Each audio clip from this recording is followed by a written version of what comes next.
ওর জন্ম, ওর ভিত্তি শিরক। মাস্টার বুঝতে পারিনি যে ও কি বলছে। যারা দেশ গড়ে তারাও বুঝে না, তারা এমনি বলছে যে আমরা দেশ গড়ি। এগুলো মুখের কথা মাত্র, অন্তরে কিছু নেই। তুমি প্রতিবাদ করো না, তুমি কিছু বলো না। আমি তো 90 সাল থেকে বলে আসছি, 5,000 কোটি টাকার মামলা দিয়েছে আমার নামে। আমি নাকি ঠাকুরের বদলিয়ে করেছি, ঠাকুরকে অপমান করেছি, মানহানির মামলা। তো সিলেট কোর্টের জজ বলছে, আপনি আব্দুর রাজ্জাক বিন ইউসুফ, পিস টিভির আলোচক, জি, আপনার মামলা আমি খারিজ করে দিলাম। তো ঠাকুরের আমি নিন্দা করলাম? ঠাকুর সারা বাংলাদেশের সব ছেলে মেয়েকে প্রত্যেক দিন মুশরিক বানাচ্ছে। বাংলাদেশ হচ্ছে শিরকের বন্যা। শুধু যে আপনি আষাঢ় মাসে দেখেন বন্যা তা নয়, বাংলাদেশ হচ্ছে বিপদ সীমার উপর দিয়ে চলছে শিরক। বিচারের মাঠে যারা শিরক করে উপস্থিত হবে তাদের বাঁচার কোনো পথ নেই। আমি আপনার ছেলে মেয়েকে যে কোনো মূল্যে মানুষের মতো মানুষ করে গড়বো ইনশাল্লাহ। আপনি ছেলে মেয়ে পাঠান। কে বলেছে আপনি ভুল পথে আছেন? ভুল হিসাব। আপনার ছেলে বড় ডাক্তার, প্রায় ডাক্তারই হচ্ছে প্রতারক। কে বলেছে? যে কোম্পানি তাকে টাকা দেয় সেই কোম্পানির ওষুধ লিখে। আপনি জানেন না? কে বলেছে আপনার ছেলে ভালো? আমি সব বলিনি যে সবাই খারাপ। আপনার ছেলে বড় ইঞ্জিনিয়ার, তো টাকা মেরে খায়, মানুষের চুরি করে টাকা। জাতির কি করতে পারে আপনি আর কি করতে পারে আপনার ছেলে? বল হিসাব। আপনার জীবন পশু প্রাণীর মতো। বুঝেও বুঝে না ওরা, অন্তর আছে বুঝে না, দেখেও দেখে না ওরা, চক্ষু আছে দেখে না, শুনেও শুনে না ওরা, কান আছে শোনে না। উলায়েকা কালা আনাম, তারা পশু প্রাণীর মতো, তারা গরু ছাগলের মতো, তারা কুকুর শ্রেণীর মতো, বালু মাজাল বরং তার চেয়ে খারাপ। কি হবে এসব জীবন দিয়ে? কি করতে পারেন আপনি জাতির? আপনার ভিত্তি শিরক, আপনার জন্ম শিরক, আপনার পড়াশোনায় শিরক, আপনার জীবন পশু প্রাণীর মতো। আপনার জীবনকে যদি আমি পশু প্রাণীর মতো মনে প্রমাণ করতে না পারি, আমি আব্দুর রাজ্জাক বিন ইউসুফ জাতির সামনে বক্তব্য দিব না। 90 সাল থেকে মাঠে আছে আপনার কল্যাণের জন্য। জাতির যদি রাস্তাঘাট করে দিতে না পারি, জাতির যদি স্কুল কলেজ করে দিতে না পারি, জাতিকে চূড়ান্ত সঠিক ধর্ম দিতে পারবো ইনশাআল্লাহ। ধর্মের ব্যাপারে জাতিকে ফাঁকি দিয়ে পরকাল হারাতে রাজি নই। বলছিলাম, বদনাম গীবত মানুষের সাথে জড়িত পাপ। মানুষের সাথে জড়িত পাপ সহজে ক্ষমা হয় না। শিরকের মতো বড় পাপ। এখন বলেন যে আল্লাহ ভুল হয়েছে, মাফ করো, ক্ষমা হয়ে যাবে। পাপের জগতে সবচেয়ে বড় পাপ হলো শিরক। সুদ মহাপাপ, তার ভাষা শোনাই কঠিন। আল্লাহ রাসূল বলছেন, মাইয়াকুলু দিরহাম রিবা ওয়া ইয়ালাম আসাদ্দু মিন সিত্তাতি ওয়া সালাসিনা জিনিয়া। কেউ যদি জেনে শুনে 1 টাকা সুদ খায়, 36 বার জেনা করে যত পাপ হবে, 1 টাকা সুদ খেলে তার চেয়ে বেশি পাপ হবে। অবিবাহিত ছেলে মেয়ে জেনা করলে তাকে 100 লাঠি পিটে এলাকা থেকে তাড়িয়ে দিতে হবে। বিবাহিত পুরুষ নারী যদি জেনা করে, তাহলে তাকে ইট ঢেল পাথর দিয়ে মেরে মেরে মেরে ফেলতে হবে। পৃথিবীতে তার বেঁচে থাকার কোনো সুযোগ নেই। তার নাম জেনা। কেউ জেনে শুনে 1 টাকা সুদ খেলে, 36 বার জেনা করে যত পাপ হবে, 1 টাকা সুদ খেলে তার চেয়ে বেশি পাপ হবে। তিনি বলছেন, আর রেবা সাবুনা জুজান আইসারাহান রাজুল উম্মাহু। সুদের পাপের 70টি ভাগ রয়েছে, ছোট থেকে বড়, বড় থেকে ছোট। তার সবচেয়ে ছোট পাপ হলো মার সাথে জেনা করলে যেমন পাপ হয়। এ কথা আমি বলিনি, এ কথা মুহাম্মদ সাল্লাল্লাহু আলাইহি ওয়াসাল্লাম বলেছেন।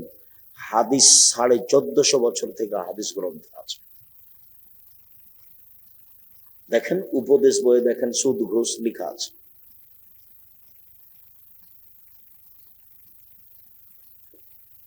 সুদ মহাপাপ, সুদ মহাপাপ, সুদ মহাপাপ। সুদ খেলে মানুষ ভিক্ষুক হবেই। আল্লাহ বলেছেন, ইয়ামহাকুল্লাহুর রিবা, সুদ মানুষের টাকাকে কমিয়ে দেয়। আর আল্লাহ রসুল বলেছেন ইন্নার রিবা ওয়া ইন কাসরা ফাইন আকিবাতুহু তাসিরু ইলা কাল্লিন, সুদ যদিও বাহ্যিকভাবে মনে হয় বাড়ছে, কিন্তু তার শেষ পরিণতি হলো নিঃস্ব। আল্লাহ বলছেন টাকা কমে যাবে, আর আল্লাহ রসুল বলেছেন ও নিঃস্ব হয়ে যাবে। আমি দুইটার সমন্বয়ে বলে আসছি, ওকে ভিক্ষুক হতে হবে, আজ হোক আর কাল হোক।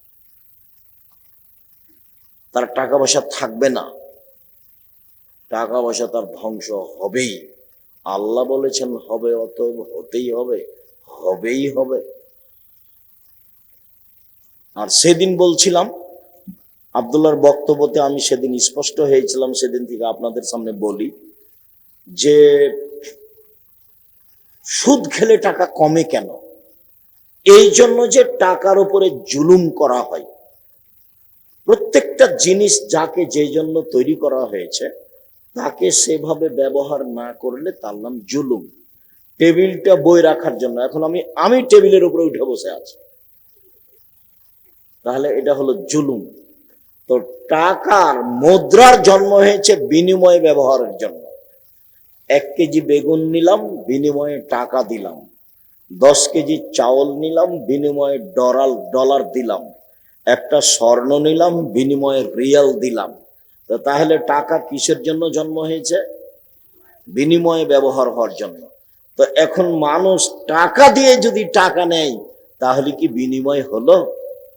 তাহলে বিনিময় হলো না। তাহলে টাকার উপরে জুলুম হলো। যার উপরে আপনি জুলুম করবেন সে আপনার কাছে চিরদিন থাকতে পারবে না, একদিন না একদিন বিদায় হবেই। তা আপনি যখন সুদ খাবেন তখন টাকা আপনার জুলুম আর কতদিন সহ্য করবে? সহ্য করতে করতে এক সময় টাকা চলে যাবে। মূল কথা, সুদ যত বড়ই পাপ হোক না কেন, কোটি কোটি টাকা সুদ খেয়েছেন, আজকে সব লেনদেন বন্ধ করে বলেন আল্লাহকে, আল্লাহ ভুল হয়েছে, তুমি আমাকে মাফ করো। আল্লাহ বলবেন ঠিক আছে, করলাম। কিন্তু বলেছেন ওই যে নির্বাচন, অমুক অমুক, এই চোর সেই, এখন ওর জন্য ক্ষমা চান তো দেখি, মরা পর্যন্ত ক্ষমা চান, দেখি পাপ কেমনে ক্ষমা হয়ে যায়। এটা হবে না, এটা আল্লাহর সাথে জড়িত নয়, এটা মানুষের সাথে জড়িত। এইটা যদি আল্লাহ ক্ষমা করে দেন তাহলে আল্লাহ হবেন জালেম, জুলুমকারী। আর আল্লাহ বলছেন ইন্নী হারামতু যুলমা আলাইয়া, আমি আমার উপরে জুলুম করা হারাম করেছি। তুমি মানুষের বদনাম করেছো আর আমি ক্ষমা করে দিব, এই জুলুম আমি করি না। যার বদনাম করেছো ওর কাছে ক্ষমা নেওয়া। যার টাকা নিয়ে তুমি দেওনি তাকে টাকা দেওগা, ওটা আমি ক্ষমা করব না। তুমি ওর ছেলে মেয়ে 3টা, 2টা ছেলে 1টা মেয়ে, জমি জায়গা সব তুমি ছেলেকে লিখে দিয়েছো, মেয়েকে দেওনি, আমার কাছে ক্ষমা হবে না, ওখানে ক্ষমা নেবে। মানে জাহান্নামে চলেই গেছে, ঢোকেনি কেন? মরেনি এই জন্য। মানুষের হক নষ্ট হচ্ছে, মানুষের সাথে জড়িত পাপ। এটা অবশ্য পাপ না, এই চিন্তা আমার মাথাতে নেই। রংপুর, লালমনিরহাট ওই দেশের মানুষেরা, ওই জেলার মানুষেরা বোনেরাকে জমি দেয় না। বোনেরা জমি চাইলেই খেপে যায়, এটা বোনদের নাকি অপরাধ। তা আমি বললাম যে তোমার দাদা মারা গেছে, তোমার বাপ পাবে সকালে জমি আর তোমার ফুফু পাবে বিকালে জমি, এরকম না একসাথে? বলে একসাথে।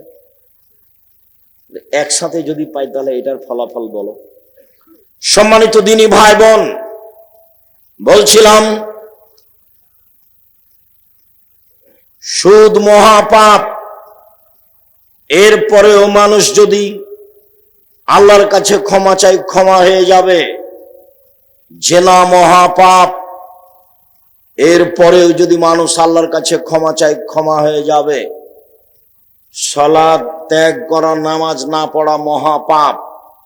70 বছর বয়স, একদিনও সালাত আদায় করেনি, আজ বলছে আল্লাহ আমার ভুল হয়েছে, তুমি আমাকে মাফ করো, আমি আজ থেকে সালাত শুরু করলাম, ইনশাআল্লাহ তার সব পাপ ক্ষমা হয়ে যাবে। কিন্তু বদনাম করে আল্লাহর কাছে ক্ষমা চাইবে, তখন এই পাপ ক্ষমা হবে না। মানুষের সাথে জড়িত পাপ হলো বদনাম, গীবাত, এক খেলে চেয়ে থাকবেন। মহান আল্লাহ বলেন ওয়াইলুল লিকুল্লি হুমাযাতিল লুমাযা, যারা সামনে বদনাম করে, যারা পিছনে বদনাম করে, এদের জন্য জাহান্নাম সুনিশ্চিত, ধ্বংস সুনিশ্চিত, এরা জাহান্নামে যাবে, ঘোষণা। যে সামনাসামনি বদনাম করে সেও জাহান্নামে যাবে, যে পিছনে বদনাম করে সেও জাহান্নামে যাবে। বদনাম কি জিনিস? আবু হুরায়রা রাদিয়াল্লাহু তাআলা আনহু বলেন, রাসূল সাল্লাল্লাহু আলাইহি ওয়াসাল্লাম বলেছেন, হাল তাদরুনা মাল গীবাত, সঙ্গী সাথী বলতে পারো গীবাত কাকে বলে? সঙ্গী সাথী বলতে পারো বদনাম কাকে বলে? কালু আল্লাহ রাসূলুহু আলাম, সাহাবীগণ বললেন, জি না, বদনাম গীবাত কাকে বলে আমরা জানি না। তখন আল্লাহ রাসূল বললেন, যিকরুকা আখাকা বিমা ইয়াকরাহ, তুমি তোমার ভাইয়ের কথা বলছো, ও যদি শুনতে পাই তাকে যদি খারাপ লাগে, তার নাম হলো গীবাত। আপনার কথা আমি এখানে বলছি, যদি আপনি শুনতে পান, আপনাকে যদি খারাপ লাগে, এটাই হলো গীবাত। তা আপনার যদি আমি সুনাম করি তাহলে কি আপনাকে খারাপ লাগবে? এতটুকু আপনি বলতে পারেন যে ভালো, তবে বেশি হয়ে গেছে বলা। যেমন আমি অনেক সময় বলি না, আমার বাপের নাম ইউসুফ আর আমার নাম আব্দুর রাজ্জাক, আব্দুর রাজ্জাক বিন ইউসুফ, এর চেয়ে বেশি বলা লাগবে না। আর চাপ দিয়ে কেউ আমার পরিচয় এ যাবত আদায় করতে পারেনি যে আমি এই পড়াশোনা বা এই জানি বা এই কিছু বা এই করি, চাপ দিয়ে কে এ যাবত আদায় করতে পারেনি। যখন খুব জোরে চাপ দিয়েছে যে বিজ্ঞান পোস্টারে লিখতে হবে, কি লিখবো বলেন, তখন আমি বলেছি আমার নাম আব্দুর রাজ্জাক আর আমার বাপের নাম ইউসুফ, বাপ বেটা মিলে আব্দুর রাজ্জাক বিন ইউসুফ। দেখেন এতে পাপ নাই, কাউকে জিজ্ঞাসা করেন আমার কাছ থেকে এর চেয়ে বেশি কেউ আদায় করতে পেরেছে নাকি? সম্মানিত দিনী ভাই বোন,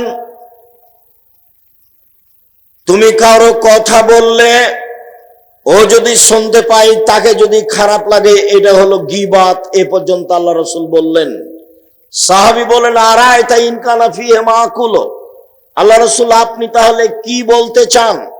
একটা মানুষ চুরি করেছে, আমি যদি বলি চোর, একটা মানুষ জেনা করেছে, আমি যদি বলি জেনা করেছে, তাহলেও কি গীবাত হবে?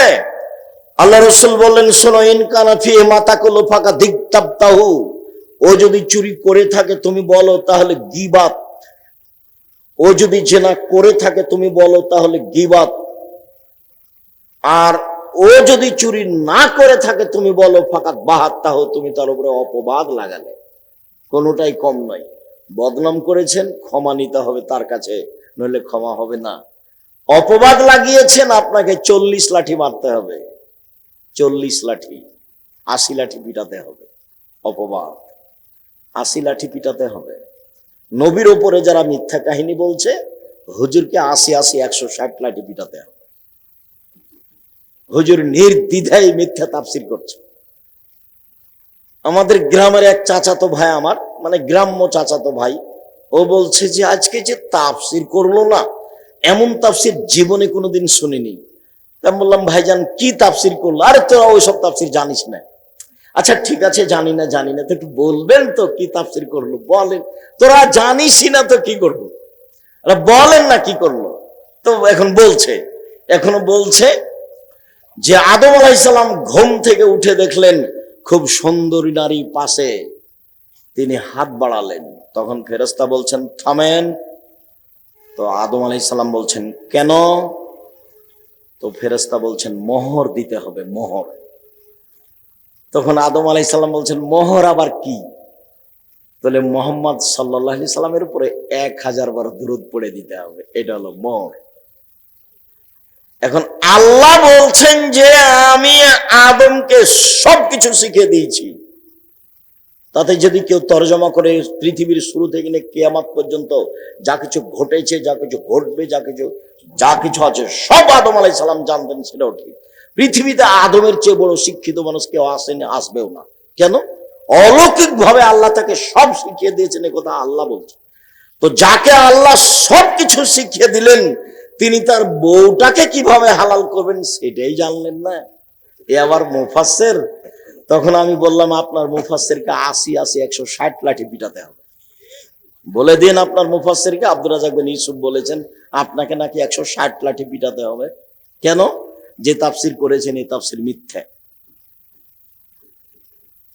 আদম আলাইহিস সালাম তার বউকে এভাবে হালাল করতে হবে, এভাবে আল্লাহ সৃষ্টি করেননি। আবার আদম আলাইহিস সালাম বউ হালাল করার পদ্ধতি জানেন না, এত বড় নোংরা তাফসির আপনাকে করতে হবে, এই হিসাব ঠিক নয়। বইয়ের নাম তাফসির কি মিথ্যা হতে পারে? দেখেন বিস্তারিত সব দেওয়া আছে। সম্মানিত দিনী ভাই বোন, বলছিলাম গীবত। জুবাইর ইবনে মুতঈম রাদিয়াল্লাহু তাআলা আনহু বলেন, রাসূল সাল্লাল্লাহু আলাইহি সাল্লাম বলেছেন, লা ইয়াদখুলুল জান্নাতা কাত্তাব ওয়া ফি রিওয়ায়াতিন নাম্মাম, বদনাম করে যে, গীবত করে যে, সে জান্নাতে যাবে না। চগলখড়ি করে যে, সে জান্নাতে যাবে না। ওইখানের কথা এখানে লাগাই, এখানকার কথা ওখানে লাগাই, এই চগলখোর জান্নাতে যাবে না, বদনাম গীবতকারী জান্নাতে যাবে না। জীবনে একটা খুব রিস্ক নিয়ে বেঁচে থাকার চেষ্টা করবেন, কারো বদনাম করবেন না, আর প্রতিশোধ নেবেন না। প্রতিশোধ নেই আর বদনাম নেই, যা হবে হবে। মোবাইলে যখন আমাকে গালি দেওয়া শুরু করে তখন আমার মা বোন দিয়ে শুরু করে। তো যখন গালি দিতে দিতে থেমে যাই তখন আমি আবার রিং দিয়ে বলি, ভাইজান আর কি কিছু গালি ছিল, হয়তো মোবাইলের টাকা মনে হয় শেষ হয়ে গেছে, আরো থাকলে দিয়ে নেন। আমি কোনোদিন তার প্রতিশোধ নিইনি। চেষ্টা করি মানুষের পিছনে না পড়া। মানুষের পিছনে পড়লে আল্লাহ আমার বিরুদ্ধে চলে যাবেন, তখন আমি আর টিকতে পারবো না। একটু পরে আসছে দেখেন। গীবত মহাপাপ। আবু হুরায়রা রাদিয়াল্লাহু তাআলা আনহু বলেন, রাসূল সাল্লাল্লাহু আলাইহি ওয়াসাল্লাম বলেছেন, তাজিদুন আশারনাস ইয়াউমাল কিয়ামা আল্লাযী ইয়াতি হাওলায় বিওয়াজহিন ওয়া হাওলায় বিওয়াজহিন। এই বিচারের মাঠে সবচেয়ে নিকৃষ্ট জঘন্য মানুষ হবে সেই যে গীবত, বদনাম, চগলখড়ি করে। এখানে আসে এক কথা বলে, ওখানে যায় আর এক কথা বলে।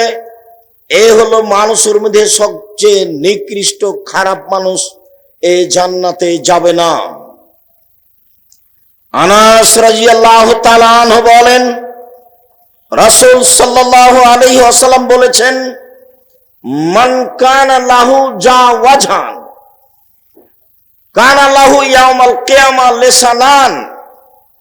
যে ব্যক্তি দুনিয়াতে মানুষের বদনাম করবে, গীবত করবে, বিচারের মাঠে তার দুইটা জিহ্বা হবে আগুনের। লিসানান মিন নার। কি বুঝলেন এই হাদিসটা? যারা মানুষের বদনাম করে বিচারের মাঠে তার মুখে কয়টা জিহ্বা হবে? দুইটা, আগুনের। কি হতে পারে অবস্থা?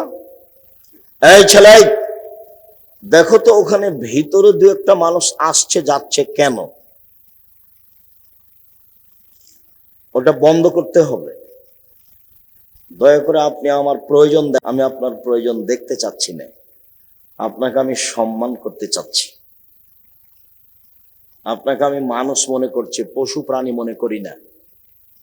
আপনি নিজেকে কেন মনে করছেন? কেন চা খেতে গেলেন? কেন আপনি এখন মিষ্টি কিনতে গেলেন? আজকেই চা খেতে হবে, এখনই মিষ্টি কিনতে হবে? এত বড় নিম্ন শ্রেণীর মানুষ আপনাকে আমি মনে করিনি। এটা পাবনা এবং শহর, বুদ্ধি আছে। এত নিম্ন শ্রেণীর, ইতর শ্রেণীর মানুষ আপনাকে আমি মনে করিনি। আপনাকে আমি হুঁশিয়ার, বুদ্ধিমান মানুষ মনে করি। অতএব রাসূল সাল্লাল্লাহু আলাইহি সাল্লামের কথা, আল্লাহর কথা যতক্ষণ চলছে, নিজেকে আপনি মূল্যায়ন করিয়েন না, এই কথারই দাম দেন, ভালো হবে। মহান আল্লাহ বলেন, ইয়া আইয়ুহাল্লাযীনা আমানু ইজতানিবু কাসীরাম মিনাজ-যান। পৃথিবীর মানুষ, তোমরা মানুষের উপরে বেশি বেশি ধারণা করা খারাপ ধারণা থেকে বেঁচে থাকো। ইন্না বাদাদান ইসম, নিশ্চয় কিছু ধারণাতে পাপ হয়। ধারণা করিও না ও এই করেছে মনে হয়, ও এই বলেছে মনে হয়, ধারণায় পাপ হয়। রাসূল সাল্লাল্লাহু আলাইহি সাল্লাম বলেন, ইয়াকুমুজ জান্না ফাইন্না জান্না আকযাবুল হাদিস। পৃথিবীর মানুষ, তোমরা ধারণা থেকে বেঁচে থাকো, ধারণায় সবচেয়ে বড় পাপ। আল্লাহর নবী একবার বলেছেন, আকবারুল কাবায়রা সালাসা, সবচেয়ে বড় পাপ তিনটি। তখন তিনি বলেছেন, আল-ইশরাকু বিল্লাহ, আল্লাহর সাথে শিরক করা সবচেয়ে বড় পাপ। দ্বিতীয় তিনি বলেছেন, উকুকুল ওয়ালিদাইন, পিতা মাতার অবাধ্য চলা। তৃতীয় তিনি বলেছেন, কাউলু জুরে, মিথ্যা সাক্ষী দাও, শাহাদাতু জুরে, মিথ্যা সাক্ষী দেওয়া পৃথিবীতে তৃতীয় মহাপাপ। পাবনা জেলে বহু মানুষ 20, 25, 30 বছর থেকে আছে, ও নিজেই জানে না আমি কেন জেলে। জজ জানে না ঘটনা কি, উকিল জানে না ঘটনা কি, সাক্ষীও জানে না ঘটনা কি। সাক্ষীকে বলেছে 1 লাখ টাকা দিব তুমি এইভাবে বলিও, তখন সাক্ষী বলছে আমি 2 চোখে দেখেছি মারতে। অথচ ঘটনা সাক্ষীও জানে না, উকিলও জানে না, জজও জানে না। এখন যে জেলে আছে সে বলছে ব্যাপারটা কি আমি বুঝলাম না, আমি কেন জেলে? যেদিন এখানে মারামারি হয় সেদিন তো আমি ছিলাম না। আল্লাহ রাসূল বলছেন, শোনো, ইয়াতি আলাইকুম জামানুন, তোমাদের উপরে এমন একটা সময় চলে আসে, লা ইয়াদরিল কাতিল ফিমা কাতালা ওয়াল মাকতুলু ফিমা কুতিলা। হত্যাকারী বুঝবে না কেন আমি মারছি, নিহত ব্যক্তি বুঝবে না কেন আমি মরলাম। যে মারবে তার ব্যাপারে বলবে কি ব্যাপার, এ আমাকে মারছে কেন, এটা তো আমি চিনি না। আর যে মারছে সেও জানে না যে একে কেন মারছে। ওকে একজন বলেছে টাকা 50,000 দিব ওকে মেরাই, তখন দেখছে টাকা 50,000 তো পাচ্ছি, মেরে গেছে। ও তো জানে না কেন মারছে, আর যাকে মারছে সেও তো চিনে না যে আমাকে মারছে কেন। আল্লাহ রাসূল বলছেন, হত্যাকারী জানে না কেন আমি মারছি, নিহত ব্যক্তি জানে না কেন আমি মরছি। জেলের মানুষটা জানে না 25 বছর থেকে আমি জেলে কেন। রাসূল সাল্লাল্লাহু আলাইহি ওয়াসাল্লাম বলেন, সবচেয়ে বড় পাপ শিরক। দ্বিতীয় বড় পাপ পিতা মাতার অবাধ্য চলা। যত বড় জালেম মনে হচ্ছে বাপ মাকে, মুখ বন্ধ রাখবেন, ক্ষমতা দেখাবেন না বাপ মায়ের সামনে। যা হবে হবে, সংসার ভেঙে যাক চাষ থাক তাতে আসে যায় না, বউ চলে যাক থাক তাতে আসে যায় না, মা যা বলবে তাই মানতে হবে, এটাই ঠিক যদি পাপ না হয়। মা যা বলেছে তাতে যদি পাপ হয় মানতে হবে না, পাপ না হলে যা বলছে তাই মানতে হবে, সেটাই মানতে হবে। দেখবেন 1 মিনিট, দেখেন কে বাড়িতে আছে? জি না। কোথায় গেছে? শিকার করতে গেছে। কখন আসবে? সন্ধ্যায়। কেমন আছো? খুব একটা ভালো নেই। আচ্ছা ঠিক আছে, আসলে সালাম দিও, চোখ আট পরিবর্তন করতে বলিও। সন্ধ্যার সময় এসে বুঝেছেন আব্বা এসেছিলেন। কি ব্যাপার, কেউ এসেছিল? জি, একজন বৃদ্ধ মানুষ এসেছিলেন। কি বললেন? বললেন বাড়িতে আছে। আমি বললাম নেই। কোথায় গেছে? শিকার করতে গেছে। কখন আসবে? সন্ধ্যায়। কেমন আছো? খুব একটা ভালো নেই। কি বললেন তিনি? বললেন ঠিক আছে, আসলে সালাম দিও, চোখ আট পরিবর্তন করতে বলিও। হ্যাঁ, তিনি আমার আব্বা। তোমার উত্তর ভালো হয়নি। যখন তিনি বলেছিলেন কেমন আছো, তখন তোমাকে বলতে হতো আলহামদুলিল্লাহ। তোমার উত্তর ভুল হয়েছে। তিনি তোমাকে তালাক দিতে বলে গেছেন, ইলহাকি ইলা আহলিক, তুমি তোমার বাপের বাড়ি চলে যাও। তুমি কত বড় বুদ্ধিমতী দেখার সুযোগ নেই, তুমি কত বড় চাকরি করো এটা দেখার সুযোগ নেই, তুমি কত বড় সুন্দরী এটা দেখার সুযোগ নেই। যা বলেছেন আমার বাপ তাই হবে। হাদিস বুখারী মুসলিম। আর আল্লাহ রাসূল বলছেন, ওলা তাওকান্না ওয়ালিদাইকা মা আমারাকা আন তাখরাজা মিন আহলিকা মালিকা। বাপ মায়ের বিরুদ্ধে যাবে না, যা বলছে সেটাই মেনে নাও। যদি চাকরি ছেড়ে দিতে বলে দাও, যদি বউ তালাক দিতে বলে দাও। পরামর্শ ভিন্ন কথা, পরামর্শ আপনি দেন বাপ মাকে, সেটা ভিন্ন কথা, কিন্তু বাপ মা যেটা বলছে এক পর্যায়ে সেটাই মেনে নিতে হবে। পৃথিবীর দ্বিতীয় মহাপাপ বাপ মায়ের অবাধ্য চলা। পৃথিবীর তৃতীয় মহাপাপ মিথ্যা সাক্ষী দেওয়া। আল্লাহ রাসূল বলছেন, ধারণাই সবচেয়ে বড় মিথ্যা। এবার নেন, ধারণাই সবচেয়ে বড় মিথ্যা। ধারণা করা থেকে বেঁচে থাকতে হবে। এই মনে হয় বলেছে, এই মনে হয় করেছে, এ মনে হয় বলেছে, এর নাম ধারণা। পরের অংশ আল্লাহ রাসূল বলছেন, ওয়ালা তাহাসসু ওয়ালা তাজাসসু, পৃথিবীর মানুষ, তোমরা মানুষের গোপন কথা কান লাগিয়ে শোনো না। মানুষের গোপন কথা কান লাগিয়ে শোনা হারাম, কাবিরা গুনাহ। লাভ লস দেখার সুযোগ নেই। মানুষ স্বামী স্ত্রী কি বলছে, তিনজন বসে কি বলছে, তুমি কান লাগিয়ে শুনিও না। এই জন্য আল্লাহ রাসূল বলেছেন, তিনজন মিলে কোথাও গেলে দুইজন মিলে কথা বলো না, নইলে তৃতীয় জন ভাববে আমার কথাই মনে হয় বলছে, আমার কথাই মনে হয় বলছে, এদিক ওদিক ঘুরবে আর কান লাগাবে, দেখি কি বলে, দেখি কি বলে। আল্লাহ রাসূল সাল্লাল্লাহু আলাইহি ওয়াসাল্লাম বলেন, কেউ যদি মানুষের গোপন কথা কান লাগিয়ে শোনে, তাহলে সীসা তামাকে গলিয়ে জাহান্নামের আগুন দিয়ে গলিয়ে তার কানে ঢেলে দেওয়া হবে। এটা হলো শাস্তি। মানুষের গোপন কথা শোনা চিরদিনের জন্য হারাম। ওয়ালা তাজাসসু, মানুষের দোষ ত্রুটি উদ্ঘাটন করো না। দুইজন সাংবাদিক প্রতিষ্ঠানে এসেছে, আমাকে জিজ্ঞাসা করছে, তখন আমি বলছি, তোমাদের রুজি আর দুনিয়াতে হয়নি, এই রুজি করতে এসেছো, কি দিয়ে তুমি একে হালাল করবা? আল্লাহ রাসূল বলেছেন, মান সাতারা মুসলিমান সাতারাহুল্লাহ ফিদ দুনিয়াল আখিরাহ। কেউ যদি মানুষের দোষ ত্রুটি ঢেকে রাখে, তাহলে আল্লাহ তার ইহকালে দোষ ঢেকে রাখবেন, পরকালও ঢেকে রাখবেন। তো তুমি যে এসেছো মানুষের দোষ ত্রুটি জানতে, এটা তুমি কালকে পেপারে দিবা? তো তুমি যে সরাসরি রাসূলের বিরোধী, তুমি ভিক্ষা করে খাও। তোমাকে কে সাংবাদিকতা করতে বলেছে? রুজি আর পাওনা দুনিয়াতে। সাংবাদিক সাহেব, মনে কিছু নিয়েন না, আপনি, আপনাকে খাটো করতে আসেনি, আপনি নিজের বুঝ অন্যকে দিবেন না। আপনি মানুষের দোষ ত্রুটি যেভাবে তল্লাশি চালিয়েছেন, এটা নেহায়েত অন্যায়, এটা হারাম, এটা কাবিরা গুনাহ। ওই সাংবাদিকের প্রয়োজন নয়, ওই সাংবাদিকতা লাগবে না। আপনি যে কয়েকদিন করেছেন, এরটি কি হবে? কত মানুষের কাছে ক্ষমা নিবেন? জাহান্নামে চলে গেছে, খালি মরতে বাকি আছে। আমি বললাম, অন্য রুজি করো, এটা করিও না। দেখো রুজি অনেক আছে, নইলে মানুষের বাড়িতে কাজ করে খাওয়া, ভ্যান চালাবা, রিক্সা চালাবা। আমি চকলেট দিয়ে ব্যবসা করতে বলিনি, আমি বলেছি চকলেটের ব্যবসা করো, মানে সবচেয়ে কম পয়সার ব্যবসা। শ্বশুরের কাছে যৌতুক নিয়ে ব্যবসা করতে হবে না। ভিক্ষা করা টাকা দিয়ে চাউল কিনে ভাত খেয়ে ইবাদত কবুল হবে। ভিক্ষা করা টাকা দিয়ে চাউল কিনে ভাত খেয়ে ইবাদত কবুল হবে। শ্বশুরের কাছে যৌতুক নিয়ে সেই টাকা দিয়ে চাউল কিনে ভাত খেয়ে ইবাদত কবুল হবে না। এই যে বললাম, দেখি কোন মায়ের বেটা উল্টিয়া দেয়। যৌতুকের টাকা হারাম, ওর চাউল হারাম, ওর ভাত হারাম, ও খেয়ে জান্নাতে যাবে না। কুল্লু লাহমিন নাবাতা বিনা সওতে কানাতিন রাওলা বিহি, যে শরীর হারাম উপায়ে বাড়ে তার জন্য জাহান্নাম যথেষ্ট।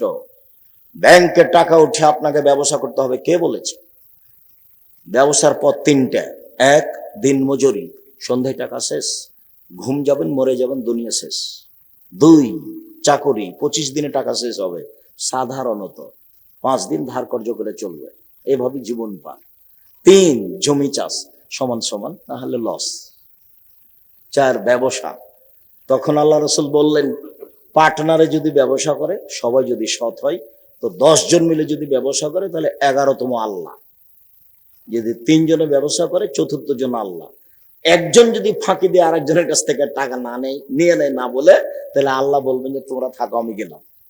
তখন মারামারি লেগে যাবে, কোর্ট টোট হবে, দিয়ে পালিয়ে যাবে, দিয়ে টাকা আর নাই, ব্যবসাও নেই। তো নিজে নিজে ব্যবসা করেন। তখন আল্লাহ রাসূল বলছেন, তাজির আস-সাদুক আল আমিন ইয়াকুনুমা শুহাদা সিদ্দিকিন ওয়াল আম্বিয়া, সত্যবাদী বিশ্বস্ত ব্যবসায়ীরা বিচারের মাঠে নবীদের সাথে থাকবেন। এবার তাহাজ্জুদ না পড়লে নবীর সাথে থাকা যায় না। একজন সাহাবী রাতে ওজুর পানি নিয়ে এসেছেন মেসর, আল্লাহ রাসূল খুশি হয়ে বলছেন, সাল সালমা সেতা, তুমি চাও কিছু চাও, যা চাচ্ছ আমি খুশি হয়েছি। এনারা ব্যবসা বাণিজ্য করেন, এনারা ভালো বুঝেন কর্মচারী কি জিনিস। কর্মচারী আহমাদ, জি হ্যাঁ বেশ তুই ভালো রে, কুরবানি আসুক তোকে আমি দুটো জামা দেবো, নতুন জামা দেবো। খালেদ নেই, খালেদ নেই, খালেদ নেই। কিছুক্ষণ পরে এসে বলছে, স্যার আপনি আমাকে ডাকছিলেন। খালেদ তোকে দিয়ে হবে না রে, তুই চলে যা। তো কর্মচারীকে খুব প্রস্তুত থাকতে হয়, বিশ্বস্ত এবং শক্তিশালী, ওটা আল্লাহ বলছে। কর্মচারীকে কেমন হতে হবে? বিশ্বস্ত শক্তিশালী। প্রমাণ মনে আছে? প্রমাণ ওই যে মুসা আলাইহিস সালাম পানি পান করালেন দুইটা মেয়ের, তখন মেয়ে দুটা বলল আর আব্বাকে, আব্বা লোকটাকে কাজে নেন, লোকটা শক্তিশালী বিশ্বস্ত, কাজে নেন আব্বা। যাকে কাজে নেবেন কর্মচারী তাকে কি হতে হবে? বিশ্বস্ত, নাহলে সব টাকা নিয়ে পালিয়ে যাবে। তাকে হতে হবে শক্তিশালী। সম্মানিত দিনী ভাই বোন, বলছিলাম রাসূল সাল্লাল্লাহু আলাইহি সাল্লাম বললেন, তোমরা মানুষের দোষ ত্রুটি উদ্ঘাটন করো না। দোষ ত্রুটি অন্বেষণ করা, উদ্ঘাটন করা হারাম। চিরদিনের জন্য মহা পাপের কাজ হলো মানুষের দোষ ত্রুটি উদ্ঘাটন করা। সম্মানিত দিনী ভাই বোন, আমি আপনাদের আজকে একটা ঘটনা শোনাই, যাতে আল্লাহর নবী মুখে বলেছেন দোষ ত্রুটি ঢেকে রাখতে এবং নিজে কত চেষ্টা চালিয়েছেন। মুখে যা বলেছেন সেটা বলবো ইনশাআল্লাহ, চেষ্টা যা করেছেন সেটাও বলছি। আপনি দেখেন, বুরায়দা রাদিয়াল্লাহু তাআলা আনহু বলেন, যা মাইজ ইবনে মালিক এলেন নবী সাল্লাল্লাহু আলাইহি সাল্লাম ওয়াকালাত তাহিরনি ইয়া রাসূলুল্লাহ। মাইজ ইবনে মালিক একটা লোক, মালিকের বাড়ি থাকতে অশ্লীল কাজে লিপ্ত হয়। মালিক হুজ্জাল বলেন, মাইজ ইবনে মালিক তুমি তোমার ঘটনা রাসূলের কাছে গিয়ে বলো, দেখো তো তিনি কি বলেন। মালিকের পরামর্শে মাইজ ইবনে মালিক এসে বলছেন, আল্লাহর নবী তাহেরনি আমাকে পবিত্র করেন। আল্লাহ রাসূল জিজ্ঞাসা করলেন না কেন তোমাকে পবিত্র করব? তিনি বললেন, ইরজে বাড়ি ফিরে যাও, আস্তাগফিরুল্লাহ আল্লাহর নিকটে ক্ষমা চাও, তুব ইলাইহি তওবা করো। বাক্য প্রমাণ করছে লোকটা মহাপাপ করেছে, নইলে কেন বলবেন ক্ষমা চাও, তওবা করো, ফিরে যাও, ক্ষমা চাও, তওবা করো। তওবা তো বড় পাপের জন্য হয়। উনি তো জিজ্ঞাসা করছেন না কেন। ফরাজা গায়রা বাইদিন, একটু গিয়ে আবার ফিরে এসে বলছেন, তাহেরনি ইয়া রাসূলুল্লাহ, আল্লাহ রাসূল আমাকে পবিত্র করেন। তখন আল্লাহ রাসূল বলছেন, ইরজে বাড়ি ফিরে যাও, আস্তাগফিরুল্লাহ আল্লাহর নিকটে ক্ষমা চাও, তুব ইলাইহি তুমি তওবা করো, পাপ ক্ষমা হয়ে যাবে। লোকটা চলে গেল, একটু গিয়ে আবার ফিরে এসে বলছে, তাহেরনি ইয়া রাসূলুল্লাহ, আল্লাহ রাসূল আমাকে পবিত্র করেন। তখন আল্লাহ রাসূল বললেন, তুমি ফিরে যাও, ক্ষমা চাও, তওবা করো।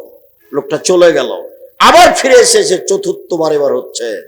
যখন চতুর্থবার এসেছে তখন আল্লাহ রাসূল বলছেন, আবেহি জনন, ও কি পাগল? আমি তো তাকে চলে যেতে বলছি, যায় না কেন? সে কি আমার কথা বুঝে না? আমি তো তাকে চলে যেতে বলছি, বলছি যে তুমি যাও, ক্ষমা চাও, তওবা করো, পাপ ক্ষমা হয়ে যাবে। কালু লাইসা বিমাজনুন, সাহাবীগণ বলেন, জি না, আল্লাহ রাসূল তো পাগল নয়। কই, আল্লাহ রাসূল তো একবারও বলছেন না। কেন? কেন তোমাকে পবিত্র করব? ঘটনা কিন্তু বুঝতে পারছেন। বলছেন ও কি পাগল? তো সাহাবীগণ বলেন, জি না, পাগল নয়। তখন আল্লাহ রাসূল বলছেন, আশারেবা খামরান, ও কি মদ পান করেছে? তাই সে আমার কথা বুঝে না। আমি তাকে চলে যেতে বলছি, যায় না কেন? ও কি মদ খেয়েছে? তাই তার মস্তিষ্ক বিকৃত হয়েছে, সে আমার কথা বুঝে না। ফাকামা রাজুলুন ফাস্তানকাও, একটা লোক দাঁড়ালো, তার মুখে নাক লাগিয়ে মুখটা সঙ্গে দেখে বলল, আল্লাহ রাসূল মা শারাবা খামরান, এ তো মদ পান করেনি।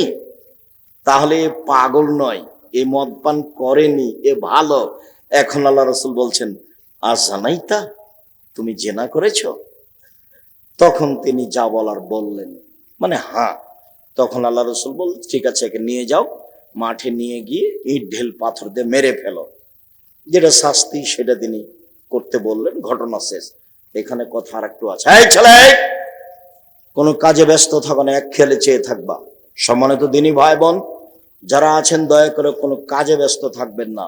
কথা শেষ হয়নি। অনেক দিন পরে একদিন রাসূল সাল্লাল্লাহু আলাইহি সাল্লাম রাস্তায় আসছেন, আর এই মাইজ ইবনে মালিকের মালিক হুজ্জাল রাস্তা দিয়ে যাচ্ছেন, মুখামুখি দেখা।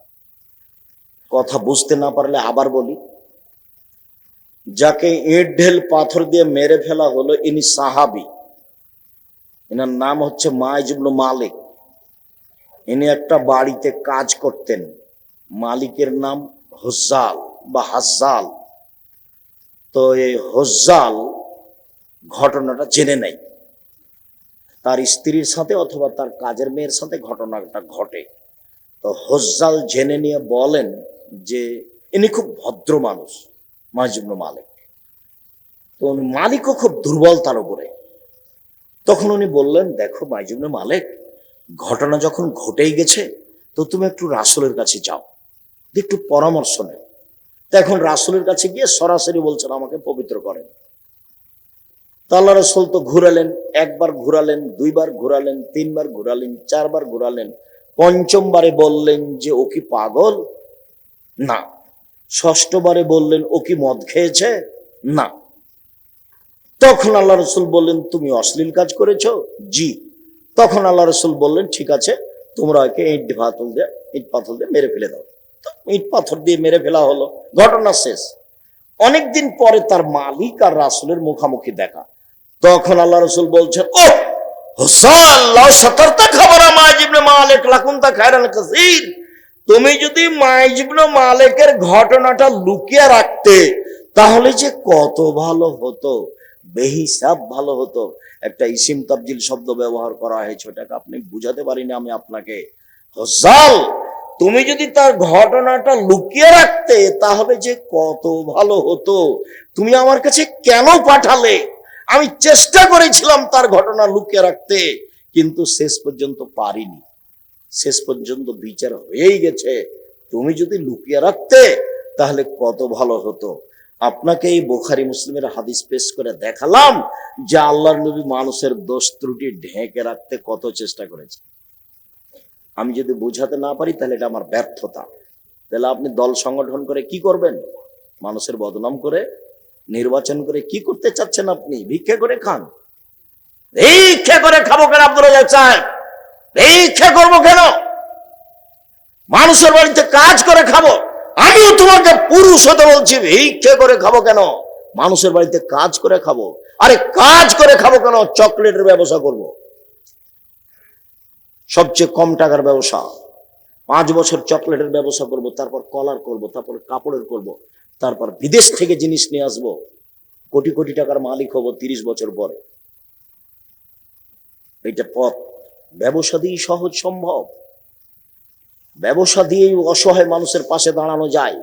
আর আল্লাহকে বলবেন, আরে ব্যবসা করছি অসহায় মানুষের পাশে দাঁড়ানোর জন্য, ব্যবসা দিয়ে জান্নাত কিনে নেবো এই জন্য। হজ করলে জান্নাত পাওয়া যায় কিনা যায় না, সালাত আদায় করলে জান্নাত পাওয়া যায় কিনা যায় না, রমজান মাসে সিয়াম পালন করলে জান্নাত পাওয়া যায় কিনা যায় না, তাসবিহ তাহলিল জিকির আজকার করলে জান্নাত পাওয়া যায় কিনা যায় না, কোরআন তেলাওয়াত করলে জান্নাত পাওয়া যায় কিনা যায় না। জান্নাত কিনার একটাই পথ হলো দান। আমি অসহায় মানুষকে দান করেছি, আমি জান্নাত কিনে নিয়েছি।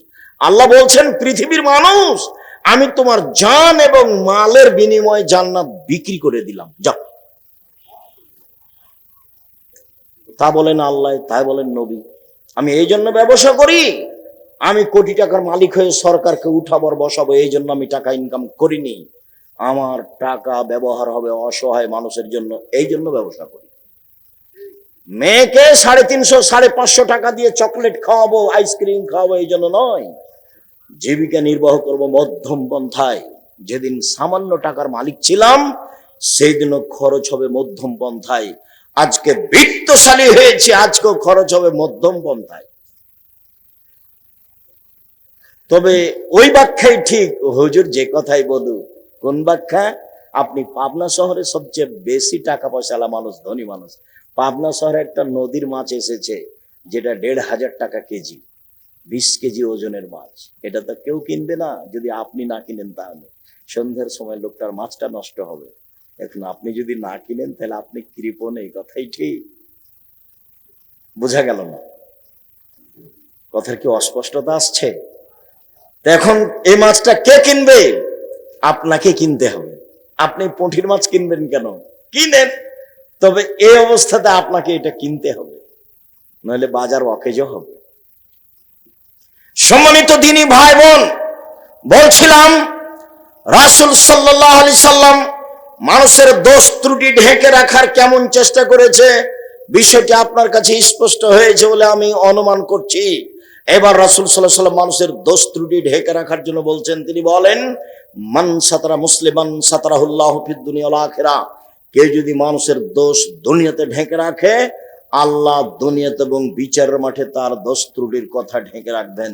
এবার বিচারের মাঠে এদিকে দেখেন, একটা লোককে আল্লাহ পাশে নিয়ে আসবেন, নিয়ে এসে তাকে আড় করে, পাশে নিয়ে এসে আড় করে তার পাপ আর নেকির খাতা তার সামনে ধরে বলবেন, দেখো তো এগুলো কি তোমার পাপ, দেখো তো। তখন বলে, জি হ্যাঁ, এগুলি আমার পাপ। তো তুমি কি মনে করছো যে আমার ফেরেশতারা অন্যায়ভাবে লিখে দিয়েছে? জি না, সেটা আমি মনে করি না। তুমি কি আমাকে কিছু বলতে চাও? জি না, আমি কিছু বলতে চাই না। শোনো, মানুষ হিসেবে তুমি দুনিয়াতে মানুষের দোষ ঢেকে রেখেছিলে, আমি আল্লাহ তোমার দোষ ঢেকে রাখতে পারি না? পারি। যাও, তোমার বিচার হবে না, মাফ করে দিলাম, যাও। এ হলো যে দোষ ঢেকে রাখে তার ফলাফল। এবার বলেন সাংবাদিক, আপনার কি হবে? এবার বলো যুবক, তোমার কি হবে? তুমি যে দিন রাত মানুষের বদনাম করে বেড়াচ্ছ, তোমাকে এ কাজ কে দিয়েছে? একটা সিগারেটের জন্য দিন রাত এভাবে সারা রাত বসে আড্ডা পিটো? এশার সালাতের পরে কথা বলা হারাম। জরুরি রাষ্ট্রীয় পর্যায়ের কথা ছাড়া, ছেলে মেয়ের পারিবারিক জরুরি কথা ছাড়া এশার সালাতের পরে কোনো কথা হবে না। একরাহুল কালামা বাদালে শায়ে, একরাহুন নাওয়া কাবালালে শায়ে। আল্লাহ রাসূল এশার সালাতের পরে কথা বলা ঘৃণা করতেন। আল্লাহ রাসূল এশার সালাতের পূর্বে ঘুমিয়ে যাওয়া ঘৃণা করতেন। বলো, তুমি কোন লজ্জায়? তুমি নাকি মাস্টার ডিগ্রি পাস, এ কথা আমি বলিনি, তোমার বাপে বলছে। তুমি নাকি ইন্টার পাস করেছো, এ কথা আমি বলিনি, তোমার বাপে বলছে। তো তোমার বাপে যে বলছে, তো তুমি কেন রাত 12টা এখানে আড্ডা পিটো? কেন আড্ডা পিটো? এখানে আরেকজনের বদনাম করো কেন? তুমি কয় টাকার মালিক? ও তোমাকে কয় টাকা দিয়েছে? বুকে সাহস নিয়ে 5টা 4টা কাজ করিও। 1, 5 ওয়াক্ত সালাত, 2, হালাল রুজি, 3, কোরআন তেলাওয়াত, 4, আড্ডা পিটা চিরদিনের জন্য হারাম। জান্নাত হবে ইনশাআল্লাহ, জান্নাত হবে। জান্নাতের পথ সহজ আছে। মহিলাদের জন্য তো একেবারেই সহজ। ওদের জন্য আল্লাহ রাসূল জান্নাতকে একবারে সহজ করে দিয়েছেন। 1, 5 ওয়াক্ত সালাত, 2, রমজান মাসের সিয়াম রোজা, 3, স্বামীকে মেনে চলা, তিতা লাগুক আর মিঠা লাগুক। আব্দুর রাজ্জাক সাহেব, এই কথাই তো আপনার সহ্য করতে পারি না। তিতা লাগুক আর মিঠা লাগুক, আপনি এই কথা বলছেন কেন? আমি কি বলতে পারি? আল্লাহ রাসূল বলছেন যে স্বামীকে মেনে চলতে হবে। 4, জেনায় লিপ্ত হলো না, তাহলে তার জন্য জান্নাতের সব দরজা খোলা। জেনা যদি হয়ে গিয়েই থাকে, তাহলে তওবা করো, পৃথিবীর যে কোনো বিপদ থেকে বেঁচে যাওয়া। জেনা যদি বন্ধ ঘোষণা করো, তাহলে বিচারের মাঠে বিশেষ ছায়াতলে থাকতে পাবা, দুশ্চিন্তার কিছু নেই। 4টা, 1, 5 ওয়াক্ত সালাত, 2, রমজান মাসের সিয়াম রোজা, 3, স্বামীকে মেনে চলা। আব্দুর রাজ্জাক সাহেব, একটু কথা বলেন। হ্যাঁ বলেন, কি বলবো? আমার স্বামীর মুখ এত খারাপ, এত খারাপ, তার মুখের দিকে আমি তাকাতেই পারি না, তাকে আমাকে এত ঘৃণা লাগে।